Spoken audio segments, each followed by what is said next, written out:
Fala rapaziada, tudo certo? O vídeo de hoje do Brasil que deu certo vai ser um pouco diferente, né? Vamos trazer aqui um OBQDC Classics, o vídeo de 2017. Esse é um vídeo de grandes momentos da TV Cultura, né? Lembranças da TV Cultura, e é um vídeo que já estava fora do ar há algum tempo, há alguns anos, que ele tinha caído por conta de direitos autorais. Na época a gente não se atentava muito a isso e acabamos usando alguns trechos muito longos de alguns programas que passavam na Cultura e o vídeo acabou saindo do ar. Mas eu consegui recuperá-lo e resolvi subi-lo aqui novamente, dessa vez de maneira que ele não vai cair. Achei que seria um vídeo interessante também para quem não acompanha a gente desde o começo, né? Ver esse vídeo de 2017 e ver como era diferente o canal. Enfim, eu espero que vocês gostem. Esse é o vídeo de grandes momentos da TV Cultura, um clássico do Brasil que deu certo. Demoramos, mas voltamos com os especiais sobre os maiores momentos da TV brasileira e hoje nós vamos falar de TV Cultura. Vem com a gente. Cultura, um canal que sempre passou programas culturais, né? O próprio nome entrega, né?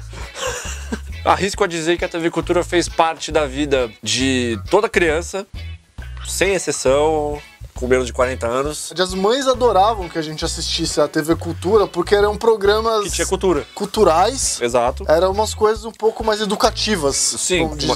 Digamos assim, né? Podemos dizer que sim, Ciro. Vamos começar primeiro falando das produções próprias infanto-juvenis que a Cultura tinha, né? Eu acho que o grande clássico, assim, primeiro que vem à nossa mente é o Rá-Tim-Bum, que era um programa com várias sketches, né? Vários personagens. Sim, porra, quem não se lembra do Senta Que Lá Vem História, que rolava lá também, né? Que aterrorizava muita gente, inclusive. Aterrorizava né? A criança, sempre o sofá entrando e a criancinha lá, né? Os porcos tomando banho também. E o professor Tibúrcio, que né? também dava muito medo na galera. Dava um pouco de medo, mas no fundo ensinava as crianças como serem pessoas mais legais, apesar de a criança ficar aterrorizada depois de assistir. Tinha também aquele cara que dançava o Estava Velha no Seu Lugar. Pô, eu não lembro disso. A música ele faz, irmão. Era um barbudo, assim, era maneiro, velho. Era maneiro. Cara, era um programa incrível, acho que é um programa que somente a TV Cultura poderia produzir, porque eu não consigo imaginar agora um programa parecido que tenha marcado a vida de uma geração de tal forma como as produções da Cultura. Isso já leva ao nosso próximo programa que a Cultura tinha, que era o Castelo Rá-Tim-Bum.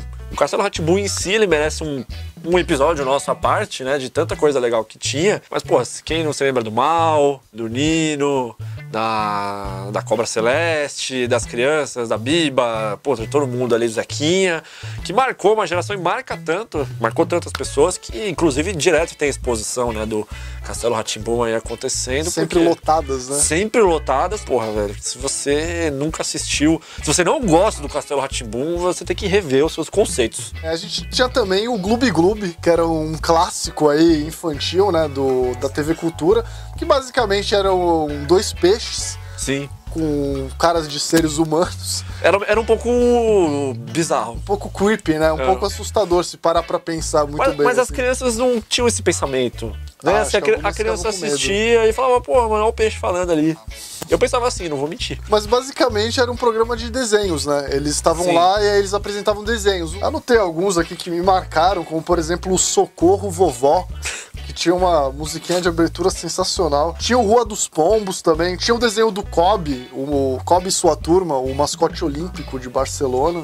Era muito foda esse desenho também. Incrível. Tinha uns desenhos meio sinistros, aqueles desenhos do leste europeu, né? Uns desenhos meio cabeça, assim, sabe? Era bizarro, porque eu acho que tinha acabado provavelmente o dinheiro da Cultura em adquirir novos produtos e aí eles compravam pagando uma garrafa de vodka, né? Esses desenhos aí, porque... Tipo, uns desenhos da República Tcheca, assim. Sim, tinha uns ratos lá, tipo, era meio que aquele capítulo do Simpsons, que um dia tiram o desenho lá do gato e do rato do ar e põe um desenho do leste europeu, aí é um rato comunista, assim, perseguindo tal coisa, era uns desenhos mais ou menos assim. E seria o mundo da Lua. Assim, logo de cabeça eu consigo lembrar de um que a gente citou no episódio dos medos infantis, que era o do lobisomem, né? Aquele lobisomem aterrorizou muita gente até hoje. Sim. Tinha também o episódio do Blisto, que era o personagem do videogame do Lucas Silva e Silva. Eu gosto desse nome, Blisto. E ele virava uma pessoa real, né? e interagia com o Lucas Silva e Silva lá. Um grande episódio também era o primeiro de todos, que era o aniversário do Lucas, no qual ele ganha um gravador, no qual ele deixava a sua imaginação florescer e, enfim. Outro grande destaque também, outra grande produção da TV Cultura é o Cocoricó. Era um programa mais ou menos lúdico, assim, que eu achava bem legal, porque mostrava como que era a vida na roça, mostrava como que os bichinhos eram, né, assim, os fantoches muito bem feitos. Existe até hoje o Cocoricó. Fora que tem um personagem muito carismático, que é o Júlio, pô, com aquele olhão dele gigante, as sardas na cara. Fora que o Cocoricó também é responsável por grandes memes que a TV Cultura produz no Facebook, né, que eles fazem muitos. Eu gosto muito daquele meme que é um rapaz chamado Júlio Nagaita. Nagaita é o sobrenome do cara. E aí alguém foi lá e, tipo, mandou uma mensagem pro cara. E a bicharada no vocal. A bicharada no vocal. Esse é meu tipo de humor. E vale lembrar também o clássico seriado... O clássico capítulo do Cocô, que é o Júlio conversando com o Cocô. Nossa, Cocô, como você está bonito hoje. Que envolve muitas piadas na internet, dá pra fazer com essa imagem. Eu gostaria de lembrar também uma série que teve antes do Cocoricó com o Júlio, que foi Um Banho de Aventura, que inclusive também tava nos maiores medos infantis. Esse Um Banho de Aventura era aquele clássico que tinha o Cadê o Léo, né? Cadê o Léo onde é que está? Era uma fotografia meio escura, era meio sinistro, assim, a parada. E, enfim, isso causou um trauma muito grande, assim. E causou em você? Causou. A primeira geração do X-Tudo, eu acho que foi muito marcante, assim, porque tinha o Gerson de Abreu, né? Gato Ele louco, xingava, né? O X, tá ligado? Tipo, eles tinham umas tretas e tal entre eles. Imagina você tretar com um fantoche, né? A que ponto chegamos na vida, né? Essa primeira fase do X-Tudo também revelou a Fernanda Souza, né? Que hoje é mulher do Tiaguinho e do Vai Fernandinha, né? O programa dela. Sim. Mas ela foi ser a Milly das Chiquititas depois. Mas ela começou como criança no X-Tudo. O primeiro papel dela na vida foi esse. Foi como criança. Foi como criança. O cargo dela era criança. Eu acho que era Fernandinha, inclusive. Eu acho que era o próprio nome dela. Facilitar, assim. Né? Pra facilitar pra pobre criança, que era muito pequena naquela época. Tinha umas experiências, né, que o X-Tudo fazia e parecia muito fácil na TV. Só que aí era tipo, pra essa experiência você vai precisar de 3 alicates, 5 chaves de fenda, uma pá de cavar lá a roça, tá ligado? E na palme. Uma vez eu fiz uma dessas, era uma receita, na real, que eu fiz. Era uma receita de fazer refrigerante em casa. Você pegava um suco de laranja, você fazia um suco. Jogava gás dentro. E aí você jogava bicarbonato de sódio. E a criança morria depois de tomar. Basicamente eu estraguei um suco de laranja, tá ligado? Cara, outro clássico, né?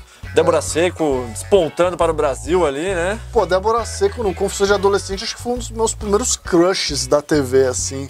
Débora Seco era uma gatinha, né? Ainda é, né? Mas ela tinha uma idade próxima, assim, e tal. Sim, né? Ela era a caçula, né, da família. Ela não metia chifre nos outros ali ainda, né?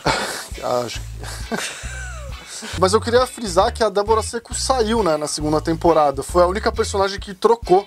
A Carol, que era a personagem que ela fazia, virou outra atriz, assim, na segunda. Provavelmente ela deve ter ido pra Globo, né, velho? Acho que foi, sim, foi a época que ela foi pra Globo. Acho que ela fez tanto sucesso que a Globo levou, assim. Sim. Teve uma terceira temporada também que foi na França, não sei se você lembra disso. Não lembro, não. Não sei se você lembra disso, mas aí sobraram só 2 atrizes originais, né? Que elas estavam, tipo, fazendo intercâmbio na França. Meu Deus. Agora, Ciro, vamos falar aqui das produções que não eram da cultura, mas que, em compensação, também eram tão fodas quanto a que o canal produzia, né? Uma logo de cara que vem à mente é que é o mundo de Bikman. Se você já ficava impressionado com o X-Tudo, que tava envenenando as pessoas com bicarbonato de sódio, eu imagino que quando você assistia Bikman, você também fazia os experimentos ali. Eu já tentei. Era tudo muito difícil, né? Parecia fácil na TV, mas na verdade não era tão fácil, né? Você acredita que hoje você conseguiria fazer aquilo? Não. O Bikman era muito interessante, né? Porque, porra, ele ensinava a criançada um monte de coisa, assim, né? Um complemento pra escola, basicamente, né? Sim. É que as do Bikman eram mais complexas, né? Porque ali no Bikman, na real, ele não tava te ensinando a fazer alguma coisa. Ele tava provando, né? Uma teoria da física, por exemplo, tá ligado? Sim. E aí era muito doido, porque ele tinha... Aquele cenário dele era muito legal, né? O estúdio lá onde eles faziam. Pô, era muito foda aquele cenário, né? Com todas aquelas coisas. Aquelas assim, bugigangas, né? Pô, era muito doido, né? Até me lembra certos cenários aqui. A gente tem o Craquinho no lugar do rato. E tem o Minion Baraberê. O Minion que... no lugar da assistente. Cara, você lembra da série Anos Incríveis que passava na Cultura? Eu lembro, não cheguei a acompanhar muito não, assim, mas eu lembro que passava e fazia sucesso. O fato mais incrível dos Anos Incríveis é que todo mundo acreditava que o Marilyn Manson era um dos atores do seriado, coisa que o próprio cantor... Óculos, né? O próprio cantor tem que desmentir isso até hoje, né? Que as pessoas acreditam que ele era criança, o nerdão lá de óculos, que só tomava no cu. Tinha uma outra série que passava, que também não era produção da Cultura, era gringa, era o Contos de Fadas, que era tipo Contos de Fadas da Shelley Duvall. A Shelley Duvall, a atriz, ela apresentava. Era basicamente Contos de Fadas com artistas pica, assim, interpretando os caras. Tipo, o Mick Jagger fazia o Imperador do Rouxinol, o Imperador. Caralho. Tipo, Christopher Reeve, ele fez o Príncipe da Bela Adormecida e o Matthew Broderick fez o Príncipe da Cinderela, velho. Além disso, tipo, os diretores eram foda. Tipo, tinha um episódio que era dirigido pelo Francis Ford Coppola. Caralho. Outro pelo Tim Burton e tal. Era muito, muito foda, outro pelo Condzilla, né? São gente importante. Cara, só. Faltou, né? E o que dizer dos desenhos que passavam na Cultura? Cara, eu acho que um dos mais legais que passavam era o Doug. Ao longo dos últimos anos, tá saindo bastante matéria sobre o Doug, falando que o Doug nunca conseguiu ficar com a Patty Maionese. O criador falou depois que o próprio Doug é inspirado no criador do desenho, né? E era legal você ver o Doug, porque o Doug só tomava no cu o desenho inteiro, né? Assim, ele era um cara bem perdedor. E rola uma identificação fácil, aí dependendo da sua situação do dia que você tá assistindo o desenho. E Ciro, você é fã do Tintim? Porra, eu sou muito fã do Tintim. Eu era muito fã do Tintim quando eu era criança. Eu assistia o desenho, gravava o desenho. Eu era tão fã que na escola onde eu estudava, tinha uma biblioteca e eu alugava os livros do Tintim. Tinha a coleção completa, assim. Cara, acho que é um dos melhores desenhos já produzidos, assim, que é um cuidado incrível, assim, nos desenhos. Eu acho muito foda mesmo, a animação. Tá no Netflix, inclusive. Tá, né? E também tinha o Babar. O Babar eu acho que era um desenho dinamarquês, alguma coisa assim. Então, tipo assim, ele tinha uma pegada um pouco diferente do desenho americano que a gente tá acostumado, né? Ele tinha aquela musiquinha melancólica de abertura, sim, né? Ele era um desenho meio melancólico, assim, né? Era uma família de elefantes. Uma família de elefantes que eles eram da realeza. Era um negócio assim, tipo um desenho para refletir, vamos dizer assim. Mas era um desenho bem legal. Eu já adquiri muita fita do desenho do Babar numa coleção de jornal aí. Outro grande desenho que a Cultura passou e passa ainda, eu não sei te dizer, mas deve passar, é o Pingu. É um desenho feito de massinha, né? E ninguém fala, né? Não tem voz, não tem, então é só o... Mas fica pistola. Ele fica pistola só... E o bico dele fica assim. O pai do Pingu muito puto. O pai do Pingu muito puto, que gerou aí uma fanpage incrível no Facebook aí. Também tem aqueles momentos muito foda, que é o Pingu mijando fora do vaso, assim, aí, ele inundando o banheiro de mijo. E, tipo, pô, isso não faz sentido. Ciro, agora vamos falar de temas adultos. Que, no caso, eu acho que o maior representante de todos era o programa Provocações, do Antônio Abujamra, né? Abujamra. O clássico ficou muitos anos lá, mais de 10 anos, eu acho, né? Tempo pra caralho. Tempão, até ele morrer, né? Até ele falecer, né? Até ele morrer, até ele morrer tava gravando ainda, entrevistando a galera. Enchendo o saco da galera lá, fazendo as perguntas. Qual que é a pergunta que ele sempre faz? O que é a vida? O que é a vida, que todo mundo perdeu o rebolado lá. Inclusive, tem muitas teorias aí na internet que foi o Antônio Abujamra que foi responsável por acabar com o brilho de Eduardo Stablish, né? Claramente, no vídeo, o humorista ali, ele perdeu tudo que havia de humanidade dentro dele. Ele sugou, né? A alma dele. Sugou a alma dele ali naquele momento. E o Antônio só pressionava ele. E acho que ali 80% do brilho do humorista ele se foi. Ele nunca mais recuperou o brilho eterno de uma mente sem lembranças que ele tinha ali, né? É meio complicado. E mais importante do que o Antônio Abujamra e o programa dele Provocações foi que ele deu origem ao personagem Abuzanga do Hermes e Renato.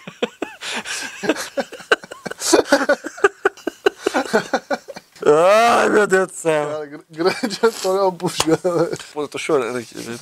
E Silvio, você lembra do Roda Viva? Ainda existe, é um programa que existe ainda, né? Não com brilho de antigamente. Uma recente que eu lembro é o do Mano... Não é tão recente assim, mas o Mano Brown, quando ele foi no Roda Viva, né? A galera, tipo, cheia de dedos pra falar com o Mano Brown. Ele mesmo zoou, falou assim, eu achei que ia ter mais pergunta difícil aqui, pra que os caras iam me zoar aqui. Aí o pessoal ficou, né? Tipo, não vamos falar nada, Mano Brown, vai que o cara, né? soca a gente, dá porrada depois aí. Entrevista-chave do Roda Viva é a entrevista com o Orestes Quercia, caluniador e mentiroso. Porque ele ficou berrando isso durante... Ele ficou berrando, se eu não me engano, era com o dono do Estadão. Caluniador e mentiroso. Mentiroso, eu vou caluniador. você o seu jornal. Tinha o Brizola também, o Brizola ficou pistolaço também lá no programa quando chamaram ele numa espécie de El Raton, né? Que ele perdeu um pouco a linha nesse dia aí. Mas eu gosto muito dessa entrevista do Roda Viva do Maluf, porque ele está lacrando com toda a roda lá com toda a roda viva, da imprensa, com toda a roda viva, que isso deve ser no começo dos anos 80, meados dos anos 80, e a galera, e o Maluf ele estava defendendo a lei que proibia de fumar dentro dos restaurantes. Que, hoje em dia é a coisa mais comum, né? Hoje em dia não se fuma, tem fumódromo. E o Maluf defendia isso, e a galera, não, porque não sei o quê, porque o cara não pode fumar ali fora, e não sei o que lá. E o Maluf, ele simplesmente, ele dá os melhores argumentos defendendo isso. Ele lacra de verdade, assim. Antes do termo existir, né? Antes do lacre existir. O Maluf inventou o lacre, eu diria. Bomba.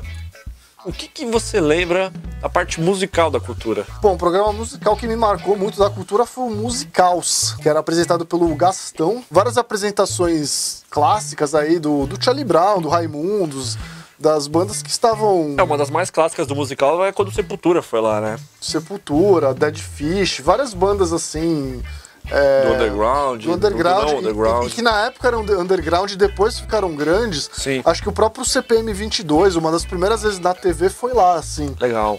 Antes dos caras ficarem grandes, né? Sim, antes do Badawi namorar com a Mari Gracioli, ele já tava lá na Cultura. Com o Gastão. O Bem Brasil também é outro clássico, né? O Bem Brasil é incrível porque eu assisti muito show do Bem Brasil, não em casa, mas pessoalmente, porque todo show do Bem Brasil ele era no Sesc Interlagos, próximo de onde eu moro até hoje. Inclusive, eu tive o privilégio de ver um show do Charlie Brown Jr. lá no Sesc Interlagos. Invejo. E tive a chance de tocar na mão de Chorão. Na hora que ele tava saindo do palco, assim, relou assim. Meu Deus, que acontecimento incrível na minha vida. Eu tenho uma revelação pra fazer. Ai, meu Deus. Eu fui assistir um Bem Brasil no Sesc Interlagos uma vez só, foi o único que eu fui lá ver. Adivinha de quem? Los Hermanos. Lamentável. Meu Deus. Não me pergunte muitos detalhes. A gente botou aqui no roteiro que tinha um programa ensaio, no qual o Chorão ele explicou a treta dele com o Marcelo Camelo, o grande ídolo de Ciro, que foi prestigiar o show do Los Hermanos no Sesc. Ele explica tudo, né? O que aconteceu desde o começo, quando o Marcelo Camelo começou com as provocações e tal. Enfim, ele explica a treta inteira, assim. Tinha um outro programa, até esqueci o nome, Som Pop, que era um programa apresentado pelo Kid Vinil. Grande Kid Vinil.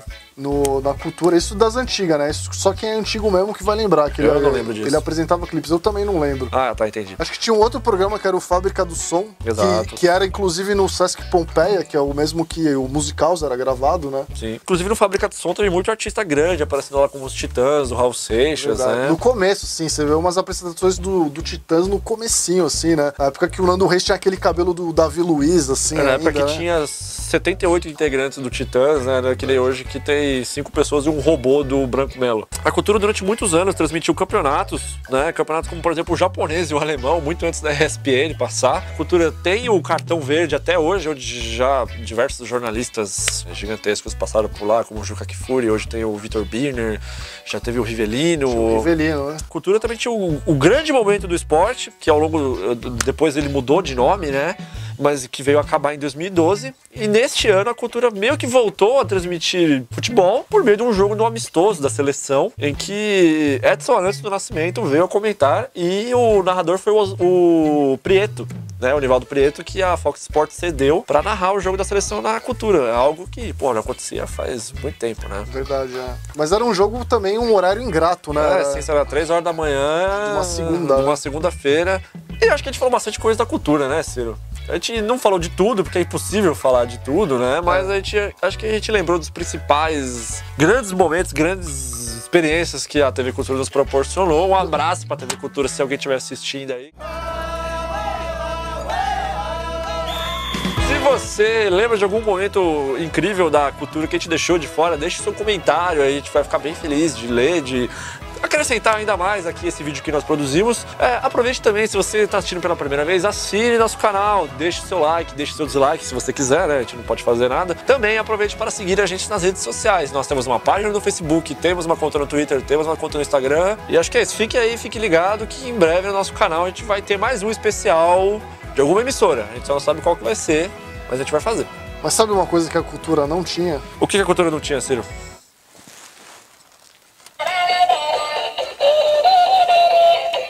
Seria incrível se passasse um desenho dos Minions na cultura. Acho que tem a ver, né? Passa no Gloob Gloob, né? As aventuras do Minion Baraberê, né? Pô, acho que alguém tem que criar essa fanfic, né? Eu acho que eu seria muito a favor de uma fanfic de um desenho, as aventuras do Minion Baraberê. Quem seria o inimigo? O inimigo. O Dateninha, não. Se ele é o Capitão América, quem que é o Homem de Ferro? Tipo, ele não consegue. O Caveira Vermelha. Ele não consegue falar nada, só Baraberê.